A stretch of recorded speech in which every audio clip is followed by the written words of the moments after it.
नमस्कार, your money में आप सभी का स्वागत है। योर मनी, जहां पर हम आपके पर्सनल फाइनेंस से जुड़े सवालों पर बातचीत करते हैं और साथ ही साथ अपने जानकारों से रोज बरोज कुछ इंटरेस्टिंग टॉपिक्स के ऊपर बातचीत करते हैं। आप भी इस कार्यक्रम का हिस्सा बन सकते हैं। आपके सामने अलग अलग माध्यम आएंगे जिसके जरिए आप इस कार्यक्रम का हिस्सा बनेंगे, जिसमें आप व्हाट्सएप के जरिए, सोशल मीडिया के जरिए आप हमारे साथ जुड़ सकते हैं। आस्क आवाज योर मनी हैशटैग यूज करके आप सोशल मीडिया के जरिए इस कार्यक्रम का हिस्सा बन सकते हैं।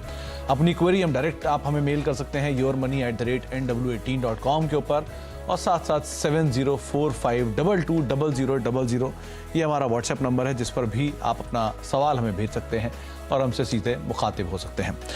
आज हम बातचीत करेंगे फिरोज अजीज सर से, जो कि हमारे साथ मौजूद हैं और एक लंबे अंतराल से फिरोज सर मार्केट्स को साथ साथ पर्सनल फाइनेंस को क्लोजली ट्रैक कर रहे हैं। तो दशकों से एक्सपीरियंस जो उनका है, उस एक्सपीरियंस के दम पर हमसे एक इंटरेस्टिंग टॉपिक के ऊपर डिस्कशन करना चाहते हैं। आज का जो टॉपिक है वो है कंपाउंडिंग। दरअसल अल्बर्ट आइंस्टाइन ने एक बहुत ही इंटरेस्टिंग वाकया कहा था कि कंपाउंडिंग जो है वो 8th wonder of the world है। ये 8th wonder of the world क्यों है, ये फिरोज सर हमें बताएंगे। तो Firoz sir, 8th wonder of the world, ये तो अल्बर्ट आइंस्टाइन ने कहा, आप क्या मानते हैं? क्या है कंपाउंडिंग, क्यों जरूरी है कंपाउंडिंग, और कंपाउंडिंग से क्या क्या मिरेकल क्रिएट किए जा सकते हैं, वो आप ही हमें समझाइए। नमस्कार सुमित जी। जैसे आपने कहा, अल्बर्ट आइंस्टाइन ने इसको 8th वंडर कहा है और मेरे हिसाब से बिल्कुल सही कहा है। और आई थिंक उससे भी बड़ा कोई अल्फाज हो जो इसकी इंपॉर्टेंस को समझा सके। जैसे वंडर एक मेथड है उनका हम सबको जगाने का कि भाई इस पे तवज्जो दीजिए। तो इसका क्यों इंपॉर्टेंस है? क्योंकि जो ब्याज पे अगले साल ब्याज मिलता है, फिर 2 साल के ब्याज पे तीसरे साल ब्याज मिलता है, उसकी जो कंपाउंडिंग इंपैक्ट होती है वो बहुत एनॉर्मस होती है। अब देखें, आप 15% की रिटर्न माने, 15% की रिटर्न अगर कोई कमाता है अपने 100 रुपए पे, उदाहरण के तौर पे 15% इतनी आउटरेजियस रिटर्न नहीं दिखती। 15% ठीक ठाक average, little above average return दिखती। उसमें अगर आप 15 जोड़ें तो सिंपल इंटरेस्ट 10 साल में कितने हो गए? 150 हो गए, 15 × 10।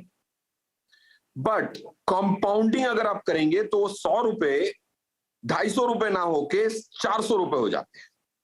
देखिए, 100 रुपए पे 15% सिंपल इंटरेस्ट होता तो आपको 150 रुपए और मिलने से 10 साल की। बट कंपाउंडिंग की वजह से आपको 250 रुपए ना मिलके 100 + 150, आपको 150 और मिलते हैं। वो जो एक्स्ट्रा 150 है वो कंपाउंडिंग का कमाल है, क्योंकि आपके ब्याज पे भी ब्याज मिलता है। अब 15% की रिटर्न आपने देखी कि 100 रुपए 10 सालों में 400 हो जाते। अब सोचिए, लोगों ने कहा यार 15% क्यों, 12 पे अगर मैं कमा लूं, तो अगर 12 पे कंपाउंड करते हो 10 साल के लिए तो सिर्फ 100 रुपए 300 रुपए होते हैं।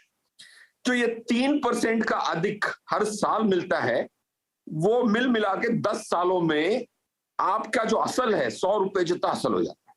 तो कंपाउंडिंग, आप जब भी एक साइंटिफिक कैलकुलेटर लेके कंपाउंडिंग करते हैं, वो हमेशा आपको आश्चर्यचकित कर सकता है। तो इसके साथ आपको थोड़ा और नंबर क्रंचिंग करो तो उसका इंपैक्ट अच्छा समझ में आता है। क्योंकि मैं अभी कर रहा था 10 सालों में, अगर पैसा किसी ने कहा कि मुझे 10 गुना करना है 10 सालों में, तो मैं तो भारी भरकम डर गया। फिर मैंने कहा कि कंपाउंडेड रिटर्न कितनी होनी चाहिए, तो 26% की अगर कंपाउंडेड रिटर्न आए तो पैसा 10 सालों में 10 गुना हो जाता है। तो वैसे every time I do it in a calculator, it surprises me. So हम सबको वो तजुर्बा करने के लिए मैथ करके ही समझ में आती, सुन के समझ में नहीं आती। तो आपको एक कैलकुलेटर लेना चाहिए और साइंटिफिक, जब भी आपके मैथ्स टीचर कहते होंगे, वो कहते होंगे कि प्रैक्टिस करो प्रॉब्लम सॉल्व करने के लिए, वैसे ही आपको करना पड़ता है। तो फिरोज सर, कंपाउंडेड इंटरेस्ट या फिर कंपाउंडिंग करके लोगों के पोर्टफोलियो मल्टीफोल्ड रिटर्न देते हैं, कई कई गुना बढ़ जाते हैं। आमतौर पे आप सलाह भी ये देते हैं कि आप इसे 12% के ब्याज के साथ अगर 15 साल होल्ड करते हो तो इतना पैसा बन जाएगा, 20 साल होल्ड करेंगे तो इतना पैसा बन जाएगा। तो क्या ये 2-2 साल 5-5 साल के अंतराल में इतना बड़ा अंतर आता है क्या? अगर आप और इसे सिंप्लीफाई कर पाए कि हमने जी 12% की बजाय 14% गिन लिया, तो ये क्या 2% महज जोड़ना या 5 साल महज बढ़ा देना, इससे एक बड़ा बदलाव आएगा क्या लोगों के पोर्टफोलियो में? देखिए, अगर आपके पास अवधि सिर्फ 3-5 साल की है तो कंपाउंडिंग में इतना फर्क नहीं पड़ेगा। अगर 10 साल में और 5 साल जोड़ दें तो जमीन आसमान का अंतर पड़ेगा।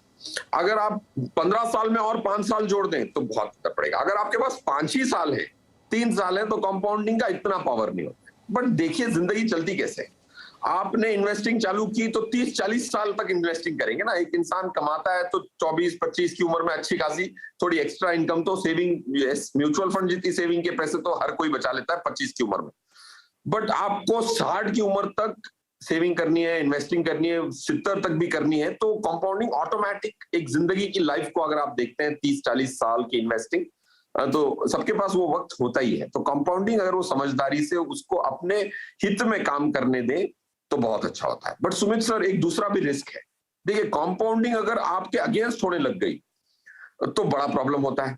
फॉर एग्जाम्पल, महंगाई भी कंपाउंड होती है। जैसे अगर महंगाई 8% की है, आपने कहा मैंने एफडीओ में डाल रखा है, तो एफडी में आपको मिलेंगे टैक्स के बाद 5-5.5 रुपए। बट अगर महंगाई 8 की हुई तो आप कंपाउंडिंग के अगेंस्ट काम कर रहे हो। तो कंपाउंडिंग को अपना दुश्मन बनाना तो सबसे खतरे की बात है। दोस्त ना बना पाए, चलो ठीक है, दुश्मन बना बैठते हैं काफी लोग, पूरे पैसे एफडीओ में लगा। तो कंपाउंडिंग फेवरेबल भी है, अनफेवरेबल भी है। कोई भी चीज़ अगर एक बड़े थ्रेशहोल्ड के साथ, बड़ी फोर्स के साथ चलेगा तो कहीं ज़्यादा बड़ा इफेक्ट दिखाएगा। वो कंपाउंडिंग दोनों तरीके से है। ये लंबी अवधि में फ़ायदा एक मुश्त अगर आप करते हैं, एसआईपी से करते हैं या कुछ फंड्स से करते हैं, तो वो आपकी स्क्रीन पर आपको दिख भी रहे हैं। लेकिन फिरोज सर, एक चीज़ मैं ज़रूर पूछना चाहूँगा आपसे, कौन से फंड का सिलेक्शन करके ये कंपाउंडिंग का मैक्सिमम बेनिफिट उठाया जा सकता है? आपकी टॉप पिक्स के अलावा वो कौन से होंगे? सुमित साहब, देखिए काफी बार मेरे हिसाब से लोग नैरेटिव पे चले जाते हैं, और देखिए जैसे ईटीएफ का बड़ा ट्रेंड चला हुआ है। तो ईटीएफ में आपको सिर्फ इंडेक्स जितने की रिटर्न मिलती है। अब जैसे हम जब वो 11 स्कीम्स जो हमने मॉडल पोर्टफोलियो में रखी इस साल के लिए, उसमें ऑलमोस्ट 2 से 2.25% का एक्स्ट्रा रिटर्न आया। वो जो 2-2.5% है, काफी लोग छोड़ देते हैं। तो इसीलिए to answer your pointed question, किन प्रोडक्ट्स में आपको ज्यादा मिलेगा? इक्विटी में कंपाउंडिंग का बेनिफिट ज्यादा मिलता है। उन इक्विटी में भी एक्टिव मैनेजमेंट में अगर आपके पास ये क्षमता है, आपके डिस्ट्रीब्यूटर के पास ये काबिलियत है कि 200 फंडों में से, एक्टिव वाले में से उन 10 को चुन सके जो आपको निफ्टी से या कोई भी बेंचमार्क से 2% ज्यादा दे सके, तो active equity mutual funds are the best place to benefit from compounding. तो एक्टिव इक्विटी म्यूचुअल फंड, ये वो टर्म है जिसका आप ध्यान रखेंगे, और ये आपको कंपाउंडिंग में ज़्यादा बेनिफिट या ज़्यादा बेहतर परफॉर्मेंस दे सकते हैं। अब चलते हैं हम सीधे दर्शकों के सवालों के जवाबों पर, और हमारे साथ जीवन, पहले दर्शक मौजूद हैं उत्तराखंड से बातचीत करने के लिए। जीवन जी नमस्कार। सर, जीवन जी कहाँ से बोल रहे हैं आप उत्तराखंड में? मैं उत्तराखंड में हल्द्वानी से बोल रहा हूँ, नैनीताल से। सर, ठंड तो काफ़ी ज़्यादा हो रही होगी। जी हाँ सर, मतलब काफी ठंड है यहाँ। चलिए, ध्यान रखिएगा अपना। क्या सवाल है आपका? जी सर, ऐसा है, मैंने 9 फोलियो मेरे म्यूचुअल फंड में है, जिसमें हमने केंद्रीय बेको इमर्जिंग इक्विटी फंड 12,000, केंद्रीय बेको मतलब स्मॉल कैप 2,500, एसबीआई मतलब small cap 5,000, axis mid cap 5,000, मेरे एसेट मिड कैप 2,500, पराग पारी फ्लेक्सी कैप 5,000, तो ये सारे फंड्स तो मेरे पास हैं आपके, तो आपका गोल क्या है इसमें? सर, मेरा गोल है 70 lakh rupees with in 8 year. मेरे पास 8 ईयर का ही टाइम। ओके, तो 8 साल में आप 70 से 80 लाख रुपए चाहते हैं, राइट? जी हाँ। Okay. और ऐसा है, मेरा ये 8 साल जो है, 8 ईयर जो है मेरे काफी क्रुशियल हैं। जो मैंने पोर्टफोलियो बना रखा है, मैं अभी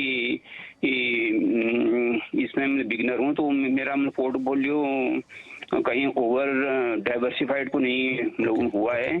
और इसको पोर्टफोलियो को मतलब रिव्यू कर दीजिए। और मैं एक और मेरी आपसे क्वेरी है कि एक्सिस मिड कैप फंड और एक्सिस ग्रोथ अपॉर्चुनिटी फंड जो है अंडर परफॉर्म कर रहे हैं, मैं क्या उनको स्विच करके पीजीआईएम मिड कैप फंड ले लूं?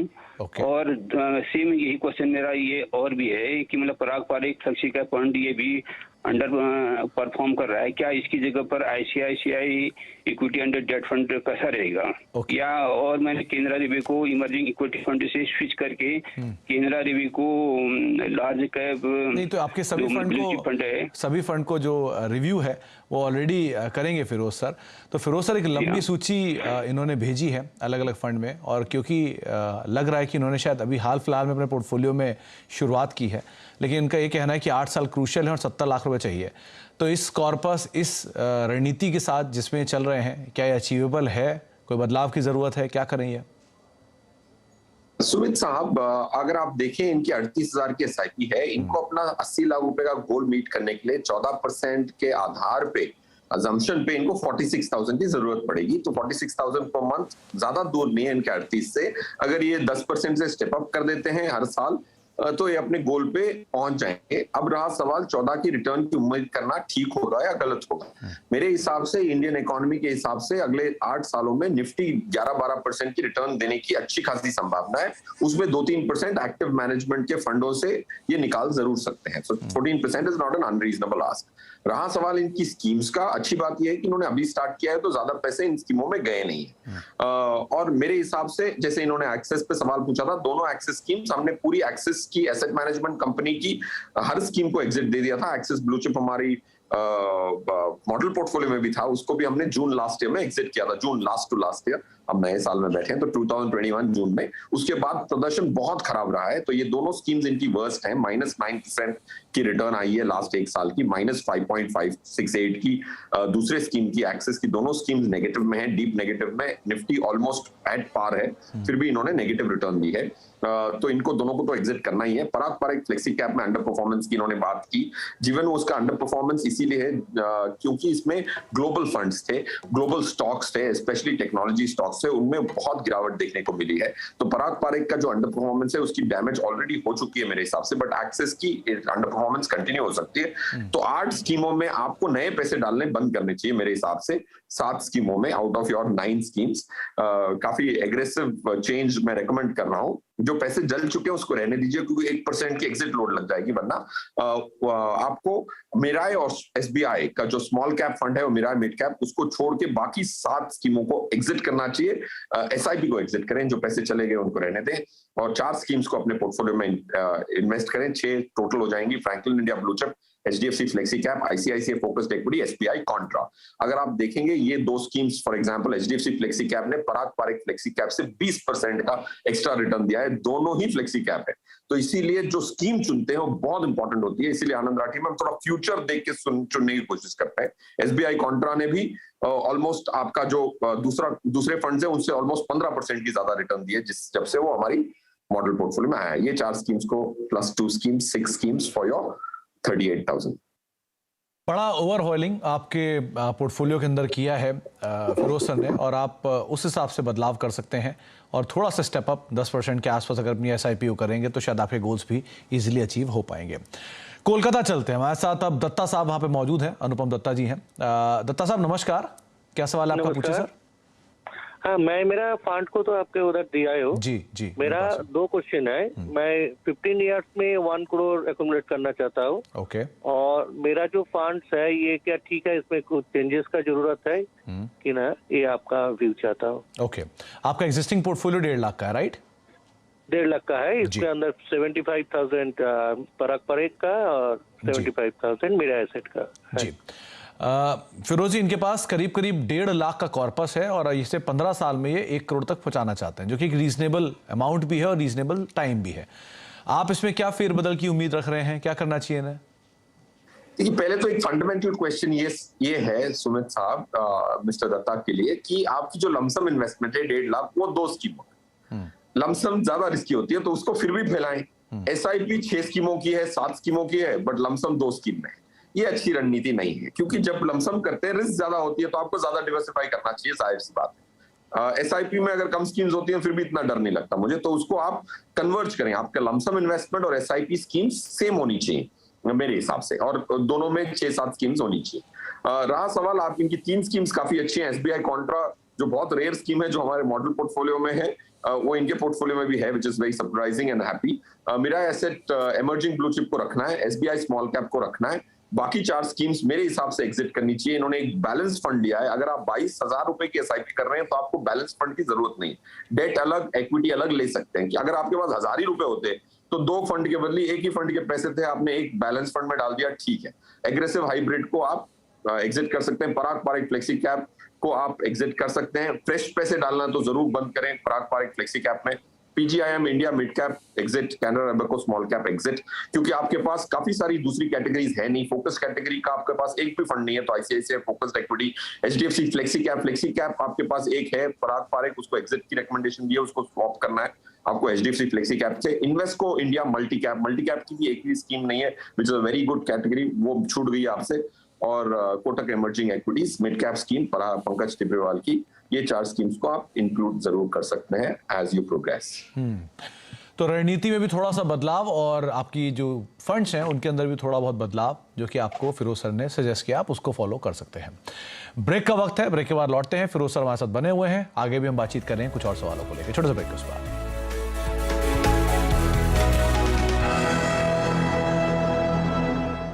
आप देख रहे हैं योर मनी और हमारे साथ आज फिरोज सर मौजूद हैं, जो कि आपको ना केवल आपके सवालों के जवाब दे रहे हैं, बल्कि उन्होंने एक बढ़िया इंटरेस्टिंग एस्पेक्ट कंपाउंडिंग को लेकर भी कुछ देर पहले दिया।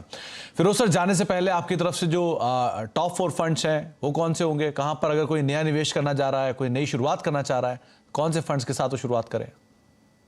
सुमित सर, ये जो स्कीम्स 4 बताऊंगा, ये चारों खरीदनी चाहिए आइडियली, एक नहीं, क्योंकि चारों की तालमेल बैठाने की कोशिश की है। तो एसबीआई कॉन्ट्रा है, कोटक इमर्जिंग इक्विटी है, एचडीएफसी फ्लेक्सी कैप है और आईसीआईसीआई प्रूव फोकस्ड इक्विटी। ये 4 अगर खरीदते हैं तो ऑलमोस्ट 55 से 60% बड़ी कंपनियों में, लार्ज कैप में होता है, ऑलमोस्ट अबाउट 28% मिड कैप मध्यम वर्ग की कंपनियों में होगा, बाकी स्मॉल कैप में होगा। अगर ये चारों खरीदेंगे, और चारों डिफरेंट कैटेगरीज और डिफरेंट एएमसीज की हैं, these will be the top 4 funds. हम हर साल बहुत एक्सरसाइज करके और स्कीम्स चुनते हैं। Hopefully I will give you fresh schemes next week as well. चलिए, तो आपके सामने 4 विकल्प, लेकिन ये चारों ही आपको लेने चाहिए, क्योंकि एक इस तरह से इनका तालमेल बैठाया गया है कि अगर आप लेते हैं तो आपको एक कंप्लीट पैकेज अपने पोर्टफोलियो के अंदर म्यूचुअल फंड के जरिए प्रोवाइड कराने की कोशिश की गई है फिरोज सर की तरफ से। बहुत बहुत शुक्रिया फिरोज सर हमारे साथ मौजूद रहने के लिए, और हर बार की तरह आपसे बातचीत करके बहुत ही अच्छा लगा। आपसे आगे भी हम मुलाकात करते ही रहेंगे, लेकिन बहुत बहुत शुक्रिया अपना समय में देने के लिए और हमसे बातचीत करने के लिए। इसी के साथ ही अब योर मनी को ही समेटेंगे। एक ब्रेक का वक्त है और ब्रेक के उस पार भी लगातार खबरों का सिलसिला बना रहेगा।